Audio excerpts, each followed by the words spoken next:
जय जय राम कृष्ण हरी, जय जय राम कृष्ण हरी, जय हरी विठ्ठल माऊली. नमस्कार मैत्रिणींनो, बघा निर्जला एकादशी व्रत ठेवता पावन होतो आत्मा. सर्व एकादशीच्या पुण्यामध्ये मुक्तीची होते कामना. ज्येष्ठ महिन्यातील निर्जला एकादशीला काही नाही केलं तरीही चालेल, पण ही एक चूक करू नका. ही सेवा आणि या नियमांचे पालन नक्की करा. जीवन सार्थक होऊन वैकुंठात स्नान मिळेल. 24 एकादशी केल्याचे पुण्यफळ प्राप्त होईल. वर्षातील सर्वात कठीण आणि पुण्यदायी व्रत कोणतं असेल तर ते आहे निर्जला एकादशीचे व्रत.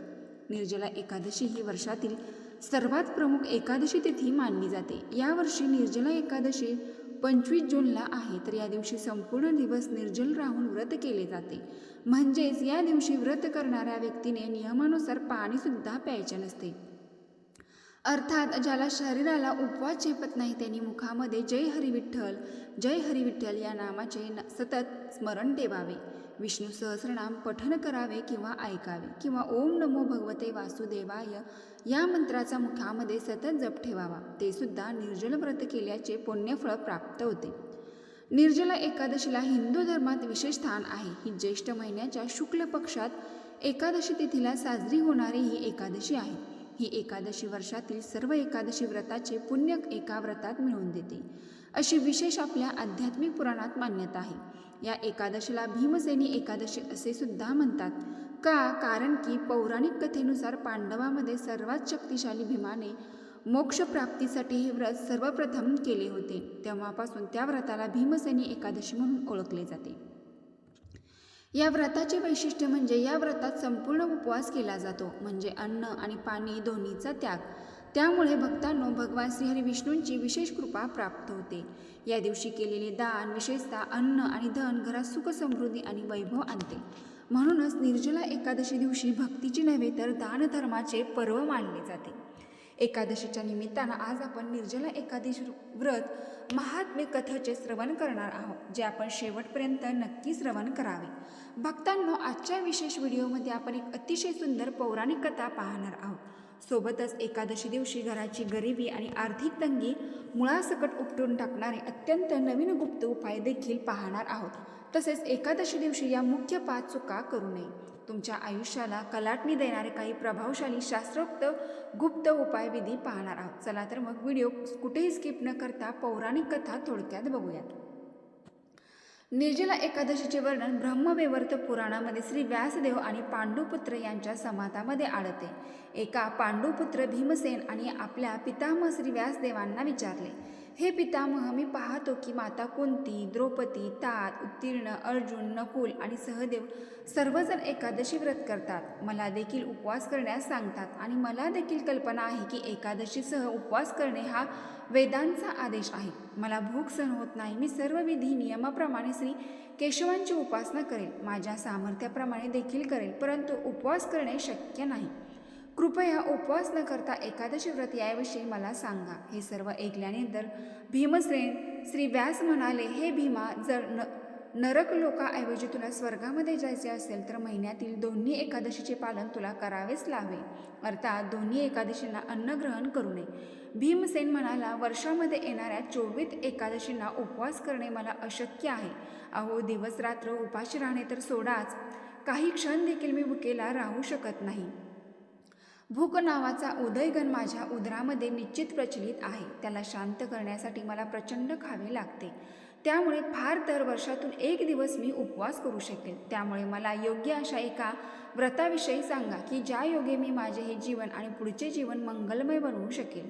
श्री व्यासदेव म्हणाले, हे राजे, नुकतेच मी तुला सर्व वैदिक विधानाविषयी सांगितले, परंतु कलियुगामध्ये कोणीही याचे पालन करणार नाही.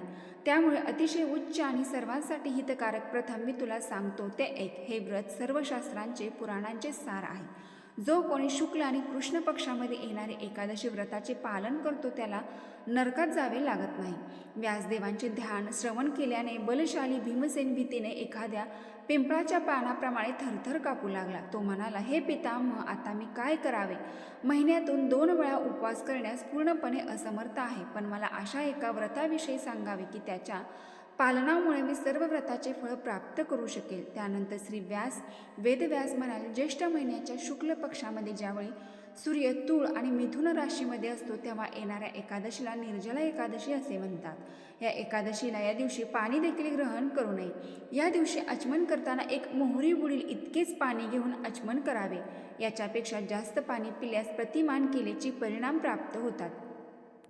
या एकादशीला काहीही खाऊ नये, खाल्ल्यास व्रत तुटेल. एकादशीच्या सूर्योदयापासून द्वादशीच्या सूर्योदयापर्यंत पाणी देखील प्राशन करू नये. अशा प्रकारचे व्रताचे पालन केल्याने वर्षातील सर्व एकादशीचे फळ या एकाच व्रताने प्राप्त होते.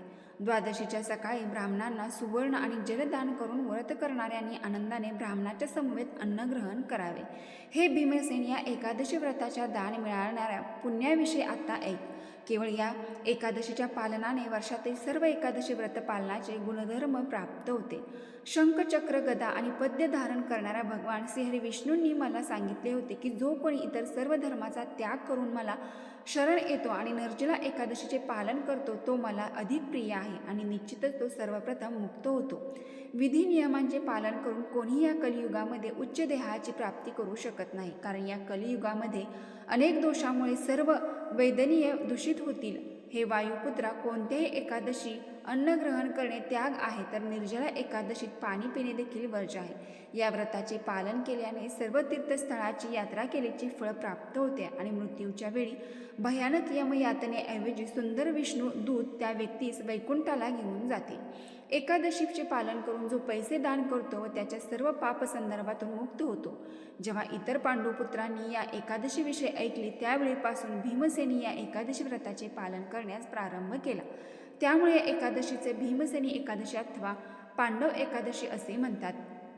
भगवान श्रीकृष्णांनी घोषित केले की जो कोणी या एकादशी दिवशी पुण्यकर्म करतो, तीर्थस्थानामध्ये स्नान करतो, वैदिकीय मंत्राचे पालन करतो आणि यज्ञ करतो तो सर्व अक्षय होतो. या व्रताच्या महात्म्याचे झोपून कथन अथवा श्रवण करतो त्यास अमावस्येला जोडून येणाऱ्या प्रतिपदेच्या दिवशी पितरांना केलेल्या तर्पणाचे फळ प्राप्त होते. तसेच ती व्यक्ती वैकुंठात प्राप्त करते. बघा, सध्या अधिक मास समाप्त झालेला आहे आणि आता निर्जला एकादशी येत आहे. तर निर्जला एकादशीचा उपवास केल्यास धन आणि वैकुंठाची प्राप्ती होते. हर प्रकारची समस्या दूर होते. निर्जला एकादशी दिवशी काही गोष्टीचे पालन करणे खूप जरुरी आहे. त्याचबरोबर या दिवशी भगवान विष्णू एक पदार्थ प्रसाद म्हणून अर्पण केला तर तुमच्या सर्व समस्या दूर होतात. त्याचबरोबर निर्जला एकादशी दिवशी काही पदार्थाचे सेवन करणे खूप शुभ मानले जाते. भगवान श्रीहरी विष्णू तुमच्यावर नाराज होतात आणि तुम्हाला शुभ परिणाम मिळत नाही. ज्येष्ठ मास शुक्ल पक्ष एकादशी तिथीची सुरुवात ही निर्जला एकादशीच्या दिवशी ब्रह्ममुहूर्तावर उठून स्नान करणे अत्यंत शुभ मानले गेले. उपवासाचा संकल्प करावा आणि पितरांच्या नावाने दानही करावे. भगवान विष्णूंना पंचामृताने स्नान घालावे. पिवळा टिलक लावावा, पिवळे फुल अर्पण करा आणि पिवळा पदार्थ प्रसाद म्हणून अर्पण करावा. संध्याकाळी 6 ते 7च्या दरम्यान मुख्य दाराच्या बाहेर डाव्या बाजूला गाईच्या शुद्ध तुपाचा एक मुखी दिवा लावावा. त्या दिव्यात एक अख्खी लवंग टाकावी. लवंग ही माता लक्ष्मीला समर्पित आहे आणि त्यातल्या त्यात ही एकादशीचा असा उपाय केल्याने लक्ष्मी नारायणसह शिवपार्वती निवास करतात असे म्हणतात. आता बघूया भगवान श्रीहरी विष्णूला कोणता प्रसाद अर्पण केल्याने त्याचबरोबर कोणता पदार्थ खाल्ल्याने आपले भाग्य उजळू शकते. नंबर 1, सिंघाडाचा प्रसाद. भगवान विष्णूला खूप प्रिय आहे आणि तो प्रसाद भगवान विष्णूला दिल्यानंतर आपण ग्रहण करावा. केळीचा प्रसाद. जेव्हा भगवान विष्णू योगनिद्रेतून उठतात तेव्हा त्यांना पहिला प्रसाद हा केळीचा दिला जातो. केळी भगवान विष्णूला खूप प्रिय आहे, तर तुम्ही हा प्रसाद प्रत्येक एकादशीच्या दिवशी भगवान श्रीहरी विष्णूंना अर्पण केला तर तुमच्यावर येणारे सर्व संकट दूर होतात. पण हे केळी देठासहित केळी देठ सहित असावे. तुम्ही या ठिकाणी 11 केळी, 1 डझन किंवा 1 केळीचा घड असा अर्पण करू शकता. उसाचा रस. निर्जला एकादशीला जर उसाचा रस प्रसाद म्हणून भगवान श्रीहरी विष्णूंना अर्पण केला तर आपल्या जीवनामध्ये कोणत्याही कठीण समस्या दूर होतात. जीवनात सुख समृद्धी मिळते. गूळ. देवउठणी एकादशी दिवशी भगवान श्रीहरी विष्णूंना गूळ अर्पण केल्याने सौभाग्य प्राप्त झाले होते. त्याचबरोबर जर या निर्जला एकादशी दिवशी जर तुम्ही गूळ आणि खोबरे भगवान श्रीहरी विष्णूंना अर्पण केले तर तुम्हाला सौभाग्य प्राप्त होईल. तुमच्या सौभाग्यामध्ये वाढ होईल असे म्हटले जाते. 5. मखाणे किंवा साबुदाण्याची खीर. भगवान विष्णूला मखाणे किंवा साबुदाण्याची खीर खूप प्रिय आहे. हा प्रसाद भगवान विष्णूला अर्पण केल्याने भक्तांवर भगवान श्रीहरी विष्णू लवकर प्रसन्न होतात. निर्जला एकादशीला गायीची सेवा करा आणि गरीब आणि गरजू लोकांना अन्न खाऊ घाला. त्याचबरोबर फक्त दूधसुद्धा भगवान विष्णूंना तुम्ही अर्पण करू शकता. यामुळे तुमच्या कुंडलीमध्ये चंद्र कमजोर असेल तर दूध अर्पण करावे. हा सर्व प्रसाद भगवान विष्णूला अर्पण केल्यानंतर त्यावरती तुळशीपत्र नक्की ठेवावे. त्या दिवशी भगवान विष्णू तुमचा प्रसाद ग्रहण करत नाहीत. आता निर्जला एकादशीच्या दिवशी कोणते पदार्थ खाऊ नये ते आपण बघूयात. तांदूळ. निर्जला एकादशीच्या दिवशी किंवा इतर कुठल्याही एकादशी दिवशी चुकूनही तांदळाचे पदार्थ खाऊ नये. यामुळे आपले मन स्थिर राहत नाही, कमजोर होते. एकादशीला भात खाणाऱ्या व्यक्तीला पुढील जन्मात सरपटणाऱ्या प्राण्यांच्या स्वरूपात जन्म होतो असे म्हणतात. तांदूळ हे देवतांचा प्रसाद असतो. त्याचबरोबर या दिवशी जवस असे पदार्थसुद्धा खाऊ नये. त्याचबरोबर निर्जला एकादशीच्या दिवशी कांदा, लसूण असे तामसिक पदार्थ खाऊ नये. मद्यपान करू नये. सात्विक पदार्थ खावेत. जरी तुम्ही उपवास पकडत नसला तरी हे नियम पाळावेत. त्याचबरोबर या दिवशी उडीद डाळीचे सेवन करू नये. त्याचबरोबर वांग्याचे सेवनसुद्धा या दिवशी करू नये. जरी तुम्ही उपवास पकडत नसला तरी नियम अवश्य पाळावे. जरी तुम्ही असे केले तर तुम्हाला वाईट परिणाम बघायला मिळतील. भगवान श्रीहरी विष्णू तुमच्यावर नाराज होतील. एकादशीला घरात किंवा बाहेर भांडण टाळावे आणि चुकूनही कोणाचा अपमान करू नये. 5. निर्जला एकादशीला कोणाबद्दलही चुकीचे विचार मनात येऊ नये.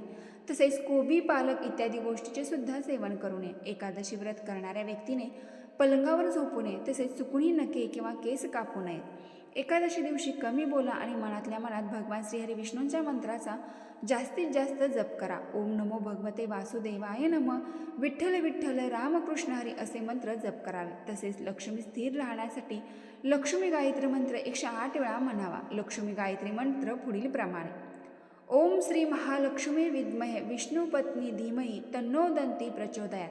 हा अत्यंत प्रभावशाली मंत्र आहे. हा मंत्र तुम्ही 108 वेळा जर म्हटला तरी माता लक्ष्मी अखंड तुमच्या घरामध्ये निवासस्थान करेल आणि स्थिर राहील. तसेच ओम श्री या मंत्राचा तुम्ही सुद्धा 1000 वेळा मंत्र जाप करावा. एकादशीला या दोन्ही जरी मंत्राचा तुम्ही सतत जाप केला तर तुम्हाला भगवान श्रीहरी विष्णूंबरोबर माता लक्ष्मीचा कृपा आशीर्वाद नक्की प्राप्त होईल. तर मैत्रिणींनो, निर्जला एकादशी दिवशी तुम्ही हे नियम पाळले तर तुमच्या घरामध्ये सुख, शांती, समृद्धी त्याचबरोबर नवीन मार्ग तुम्हाला मिळतील. वाईट शक्ती घरामध्ये वावरणार नाही. मुलांची घरातील सर्वात प्रगती होत जाईल. बघा, या एकादशीचे व्रत केल्याने मनुष्य जन्ममृत्यूच्या बंधनातून मुक्त होऊन वैकुंठधाम प्राप्त होते असे पुराणात विशेष म्हटले आहे. म्हणून तुम्ही या नियमांचे नक्की पालन करावे. जास्तीत जास्त नामस्मरण करावे. तुम्हाला उपवास जमत नाही, तुम्हाला शरीराला झेपत नाही तर जास्तीत जास्त नामस्मरण करण्याचा प्रयत्न करा. तर ही अत्यंत महत्त्वपूर्ण माहिती मला तुमच्यापर्यंत पोचवायची होती. व्हिडिओ पूर्ण माहिती आवडली असेल तर नक्की आपल्या चॅनलला एक लाईक करून कमेंट बॉक्समध्ये ओम नमो भगवते वासुदेवाय नमः टाईप करा. धन्यवाद.